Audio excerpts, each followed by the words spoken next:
right. Welcome, welcome, welcome. This is the first episode of She's on Fire, and I am super pumped to be doing this. I'm so excited. If you've followed me for a while, or you're in one of my, my free community, my membership, one of my programs, you know that this has been a long process in the making, and I'm finally doing it. So I am so excited to be here. So today, in the trailer, we're going to talk about a couple things. First, I want to tell you who I am in case you don't know, in case you haven't been in something of mine, tell you where I've come from and why I do what I do. And then we're going to get into a subject that is really near and dear to my heart. It's all about the hustle. And sometimes that word can become a dirty word. And I want to talk about that just for a few minutes. All right. So, first things first, I'm Jen Gaines, and I am a marketing and mindset coach. And sometimes that can kind of confuse people because, like, what? You do marketing, you do mindset. I do it all. I do both those things. And there's a reason for it. There is a reason for it. So when I first started out, I didn't really plan on becoming a coach, a marketing and mindset coach. So before I had my daughter, I ran my own business. I helped other business owners, mostly contractors, with their marketing.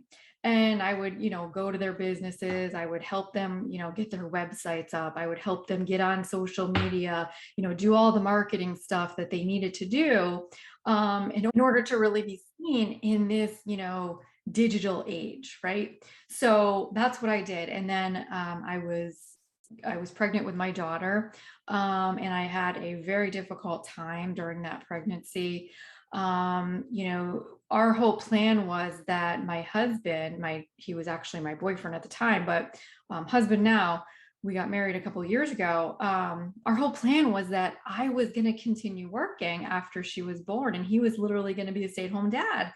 And then when she was born, she actually had a stroke during labor, and things completely changed for me. I no longer wanted to go to work. I didn't want to be away from her. I was like, I need to be the one to help her. I needed to be the one to bring her to all of her doctor's appointments and all that kind of stuff. Because I felt that strongly that she needed me more than anybody else, right? If you're a mom, you know what I mean. And all of our plans went out the window. He went back to work. I stayed home. And really what ended up happening is, we could barely make ends meet at the time. We were having a really, really hard time. I didn't want to go back on the road and be going to traveling to businesses and put her in daycare. I didn't want all that. And not that I'm saying that that's bad for anybody's situation. It's all dependent on your situation, right? And for me, I couldn't be away from her, and I didn't want that for her. She had a lot of doctor's appointments, a lot of therapy appointments. She, went to Boston Children's Hospital quite frequently. So there were a lot of things that I felt I needed to be there for her for. So anyways, make a long story short, at the time also, I was having a hard time with everything because I had severe PTSD from her childbirth. It was really hard, very hard. And I always say, like, I was eating my emotions. I was gaining weight. I weighed more, 2 months after having her than I did, and I mean a lot, the day I had her. All right. So, and I know we all go through stuff, and, moms gain weight, and it's hard, it's hard to go through all that. But I felt just really terrible about myself. I just felt really bad. And I was actually up one night. I was up one night, and I saw, if anybody has ever seen these, infomercials, excuse me, I saw an infomercial for Beachbody. And I was like, and I remember specifically, it was PiYo. It was Chalene Johnson. I'm like, I could do that. I definitely could commit to doing something like that. So I ordered the stuff. And with that, you get a coach to help you. So I got a coach, and, she didn't reach out to me. I will say that when I first started with this, she didn't reach out to me. I reached out to her. After like 2 weeks, I was like, I really need help with this. I really need help. So I reached out to her. Um, and it was kind of awkward because then she started like pushing me to become a coach too. And I didn't want that. I didn't want to do that. And she's like, you could get a discount by being a coach. You don't have to coach people if you don't want to. You can just get the discount. So I was like, okay, that's fine. It's called the discount coach. So I would do that. So I did that. Um, but she kept pushing me. And I was like, that's not what I want to do. I don't want to do that. So long story short of it, I ended up actually switching my coach to somebody else, and we became very good friends. And she helped me so much, so much. I, lost weight, I got back in shape, but even more so, it was, here, it helped me so much. And it helped me to be a better mom too, because I had more energy, but also I was able to start really working on, this is when I first started hearing about mindset work, start working on my mindset, right? So her and I became very good friends, and we talk a lot. And one of the things that she was having a problem with was her marketing and getting people to sign up with her. And so I started helping her with that, all the ways I knew how, and the things that I knew about, and the things I knew if she implemented it would help. And she did that, and her business started to really flourish. And she's like, you need to help people with this. You can do this from home. You don't have to, drive to people's works and stuff like that. So I was thinking, you know what? She's right. She's right. So I started down that road of coaching people on their marketing. And then I started adding mindset to it because of the reason that one of the things I see the most is I could give you every single piece of marketing advice. And if you're not there in your mindset, it's never going to work. And so often I see with women, it's so hard for them, not everybody, but a lot of them. I have a lot of clients who have such a hard time with confidence and self-esteem issues, that getting them to run their business the way they need to run it and make money is really, really difficult. So if you don't put your mindset first, it's never going to work. So that's why I really started studying about mindset and really implementing it into all my programs, because I felt like, you know what? This needs to happen. People need this. Women need this. And I say this all the time. Anybody has what it takes to run an online business and make money, really. If you just put all the pieces of the puzzle together and in place. And part of that is your mindset. It really is, because without working on that, it's never going to happen. Even for me, I literally day in and day out, I needed to do that. I needed to not change myself, but bring myself to another level, right? And even still today, I still work on it, because you're constantly want to up level, right? You constantly want to do that. And so those two things, the marketing and the mindset, they go hand in hand in my business. And, one of the things I always say is I am a no BS approach coach, because I will tell you like it is. And I will give you not just what you want, but really, really what you need to succeed, what you need to survive, and what you need to change the way that you think, because it's so, so important. And I think that a lot of us, especially me, I am, that my number one client right here with this stuff. A lot of us have things from our past and our, as children and stuff that really, really affect us as adults, right? And keep us in a place that really makes it hard for us to move forward. I know that for me, pretty much all my life, I didn't have confidence like I do now. I had no confidence, such low self-esteem. And, part of that was my upbringing and the stuff that I went through, which I'll talk more about later, because I don't want to make this first episode too long. I'll talk more about it later. But, I had no confidence. I have talked about the fact that I literally, and this is no joke, this is so truthfully honest and a little embarrassing, but I want people to realize that, I've gone through some things that you wouldn't believe. And it's affected me so much that I know how you feel. I really do.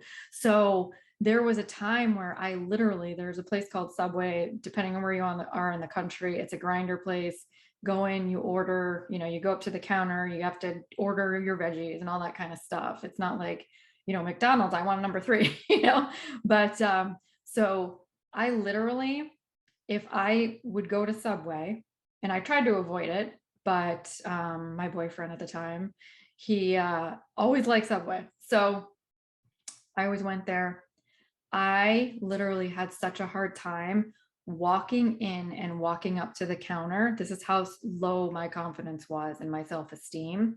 I had such a hard time going in there and ordering and being in front of people. And it actually brings tears to my eyes thinking about that girl that I used to be, because it's like, wow, like, having that feeling of being so low in yourself, it's a horrible feeling. So I would literally have a hard time walking in there and walking up and ordering. I would sit in the parking lot. I'm not kidding.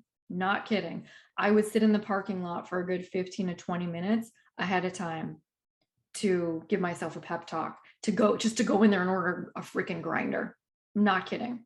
So that's why, to me, I know how you feel if you don't have confidence, if you're afraid to go live on video, if you're afraid, to even do a regular video. I know how that feels.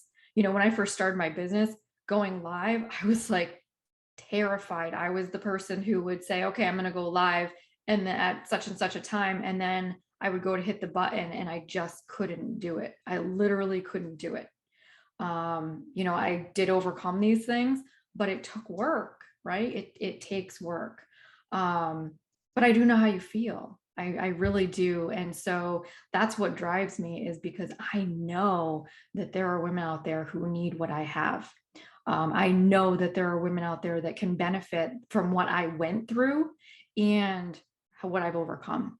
Right. So, that's why I'm doing this. And that's why I, kept on with my business. And that's why I started a membership. That's why I started this podcast, because I want you to hear that you matter and that I believe in you, right? When you don't believe in yourself, believe me that I believe in you.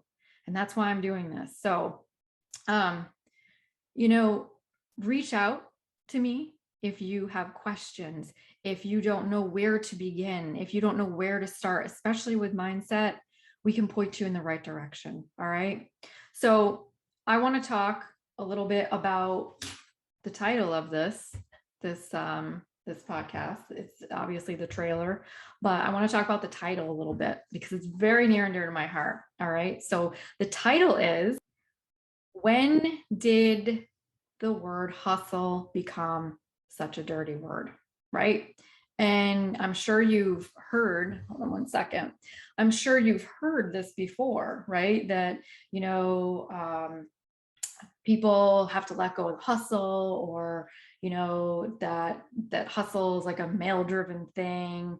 The hustle culture, I hear that all the time. And the thing that makes me upset about it is, I don't think hustle needs to be such a bad word. I really don't. I don't feel that it is a bad word. And I know I will get some pushback from this and maybe some negative comments, and that's okay. I'm here to give you my opinion on things and tell you what I think, and you can form your own opinions, right? The thing about hustle is you have to do it the right way, right? You don't want to just be killing yourself for busy work and not getting anywhere and just out there, pounding away. It's about alignment and really being in alignment with what you do and having that hustle. Now, the reason why I like the word hustle so much is because literally, so when I had my daughter and then I, started down this business road, right? I would not be here. I would not be making the money that I make right now if it weren't for me hustling, if it weren't for me doing the things that needed to be done, like staying up late, doing the work, in the middle of the night, like getting up early before anybody else, like, not taking a nap when I probably really wanted to when my daughter was napping, right? Um, now I know I'm not sitting here and saying, that you're a bad person for going to bed early because, if you have kids and you're exhausted, or if you don't have kids and you're exhausted, I get it. But I'm going to tell you that something has to give somewhere if you want to get to the level you want to get to, right? So for me, I would not be here without the hustle. It would not have happened. There is no way. So when I hear somebody talk about hustle culture and it being such a bad thing, I really don't agree with that at all. I think there are bad ways to do it, but you can hustle in a way that's going to move you forward, that is going to make it so you don't always have to hustle, so you can take days off, so you can go to bed early, right? Um, you know, the whole thing behind hustle culture and it being a bad thing, and people are going to get, again, really mad at me for saying this. Some people, not everybody, but what I hear so often is coaches, business owners, what have you, who are talking about hustle culture and who don't believe in it or agree with it or anything like that. They're the ones that already hustled and got to where they need to be today, so they don't have to hustle anymore. That's what I see. All right. So it drives me up the wall when somebody's talking about making your business so easy. It's so easy that you shouldn't have to hustle. It should flow. It should be so easy. It's not always going to be easy. I'm sorry. It's not. Running a business is not always going to be easy. I don't think it should have to be hard all the time, but it's not always going to be a walk in the park. And if you have kids, if you have a job, whatever it is that you have that's taking up your time, if you don't have some hustle in you and you don't make those hard decisions about what you're going to do, like, oh, so-and-so is having a barbecue this weekend, but I really need to get this done for my business in order to move the needle forward. We're talking about stuff that's going to move the needle forward, not busy work, not stuff like that, right? So-and-so is having a barbecue this weekend, but I really got to get this done. What am I going to do? Well, either you could stay up late the night before, right, and get it done, or you can say no to that barbecue. Sometimes as business owners, as business women, we need to make the hard decisions, all right, for what is going to make our long-term success that much better. All right. So I don't agree with people making anybody feel bad because they are hustling. I don't agree with putting down hustle culture all the time. Now, let me be very clear, right? I also don't agree with killing yourself over a business or over a job or anything like that. There's got to be some balance. And that's why I always say align, align, align, align, and really get your things in order so you can do the hustle in the way that's going to move the needle forward. And it's not just you're doing all kinds of work here and there, busy work and all that kind of stuff that's not actually worth the hustle, right? So a lot of times I'll see somebody and they're like trying to figure out the exact perfect color for their website, the perfect blue, the perfect pink, and they're staying up all night and they're like freaking out because they can't figure it out and their website's not done and they're freaking out and they're putting all this effort into it, staying up in the middle of the night, their partner's getting mad, they're exhausted. That's hustling the wrong way. Okay. So you've got to put it in perspective a little bit, and you have to understand that you need to align yourself first, get your mindset straight, starting with that, and then hustle to get the needle moved ahead. And then eventually, like where I am right now, you don't have to do that anymore. All right. You don't have to hustle so much. Sometimes I like doing it just because I like it, right? Sometimes, sometimes I will work all night long because I'm in the zone and I'm doing it and it feels good and I'm getting stuff done and nobody's bothering me because it's in the middle of the night. Nobody's up, right? So sometimes I still do it, but it's not like it was at one point. My daughter, when she was born, so she, like I said, she had a stroke, and she didn't sleep at any kind of normal schedule for 3 years. I'm not even kidding. 3 years she would be up in the middle of the night. Nap time was hard. I was all over the place. Without me hustling, I couldn't be here right now. I could not be here right now. I mean, I would be here, but I wouldn't be doing what I'm doing now. I wouldn't be at the level I'm at right now. I wouldn't be making the money I'm at right now without that hustle. So I believe in it, but I also believe you need to do it the right way. All right. So I hope you enjoyed this first podcast. There's many more to come. I am looking forward to it. I can't wait for all the things that I have to tell you and show you and teach you and learn from you too. All right. I will talk to you later.